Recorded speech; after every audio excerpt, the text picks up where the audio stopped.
शिरूर कासार इथे आज बंदची हाक देण्यात आलेली आहे। शिरूर तालुक्यातल्या एका व्यक्तीला जबर मारहाण झाल्याचा व्हिडिओ व्हायरल झाला होता आणि भाजप कार्यकर्ता असलेल्या सतीश भोसले उर्फ खोक्यानं त्याच्या काही साथीदारांसह ही मारहाण केली होती आणि या मारहाणीच्या निषेधार्थ आज बंदची हाक देण्यात आली आहे। सतीश भोसलेच्या अटकेची मागणी करत पोलीस स्टेशनवर आक्रोश मोर्चा काढला जाणार आहे आणि या मोर्चात शेकडो नागरिक सहभागी होणार असून ओबीसी नेतेही सहभागी होण्याची शक्यता आहे।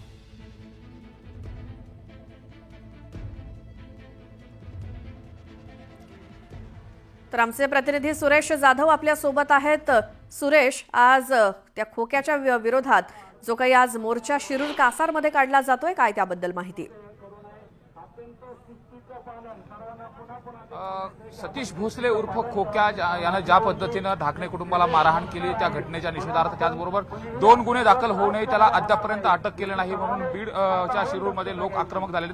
माझ्या पाठीमागे दाखवतोय अशा पद्धतीने हे जे सगळे लोक आहेत ते सहभागी झालेले, लोक जमायला सुरुवात झाली। थोड्याच वेळामध्ये हा मोर्चा देखील निघणार आहे। आपण समोर पाहतोय आरोपीवर मोक्का कारवाई करा, त्याचबरोबर एसआयटी स्थापन करा आणि या खोक्याचा जो काही आका आहे त्याला देखील अटक करा अशा पद्धतीने मागणी केली जाते, घोषणाबाजी देखील केली जाते। विशेष म्हणजे या सगळ्या प्रकरणामध्ये आता हे आक्रमक झालेले कार्यकर्ते आहेत, आपण त्यांना विचारणार आहेत नेमकं काय मागणी आहे तुमचे, मोर्चा कसा असणार आहे? सर, जो 200 हरणाची शिकार करतो, 100 मोराची शिकार करतो, तो त्या खोक्याला सुरेश धस डायरेक्ट स्वारी खोक्या म्हणतो, तर काय होणार याच्यात? त्यामुळे खोक्यावर गुन्हा दाखल अटक झाली पाहिजे, त्याची मकोका लागला पाहिजे, खोक्यातल्या घरातील प्रत्येकाच्या रक्ताची तपासणी झाली पाहिजे।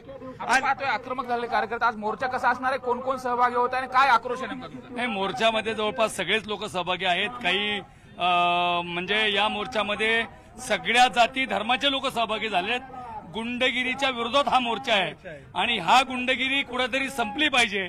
या गुंडगिरीला या विभागातले लोक त्रस्त झालेले आहेत आणि या गुंडगिरीला जे श्रेय देणारा माणूस आहे किंवा त्यांना सपोर्ट करणारा माणूस आहे, या विभागाचे आमदार सुरेश धस चा कार्यकर्ता आहे। माझी एकच भूमिका आहे की जर एखाद्या आमदार असेल, मंत्री असेल, त्याच्या कार्यकर्त्याकडून जर खालच्या कार्यकर्त्याची काही चूक झाली असेल, गुन्हा घडला असेल, तर नियमाने त्यांनी राजीनामा दिला पाहिजे। सुरेश धस साहेब, तुमच्या कार्यकर्त्यांनी शेकडो हरणं मारली गेली, शेकडो हरणं मारल्यावर सुद्धा तुमच्या लक्षात आलं असेल की तुमच्या कार्यकर्त्यांनी काय काय केलंय। तर माझी विनंती आहे तुम्हाला की तुम्ही आता आमदारकीचा राजीनामा दिला पाहिजे। या मोर्चाच्या माध्यमातून काय मागण्यात येणार आहे, तुम्ही कोणाकडे देणार आहे? नाही, सगळ्यात महत्वाची गोष्ट आहे हा तपास एसआयटी कडे गेला पाहिजे। या ठिकाणचे जे पीआय आहेत त्या पीआय कडे सगळ्या लोकांचं म्हणजे या गुन्ह्यामध्ये किती सपोर्ट करतील याच्याबद्दल डाऊट आहे की खरंच देखील आरोप केला जातोय। काय नेमक्या मागण्यात आणि कशा पद्धतीने आक्रोश आहे, किती लोक सहभागी झाले?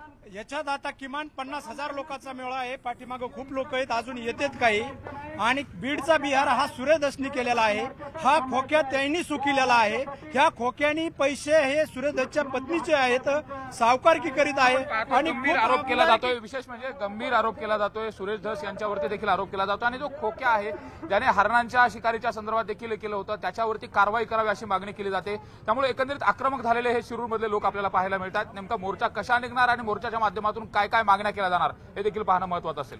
बिलकुल सुरेश, धन्यवाद या सगळ्या माहितीसाठी।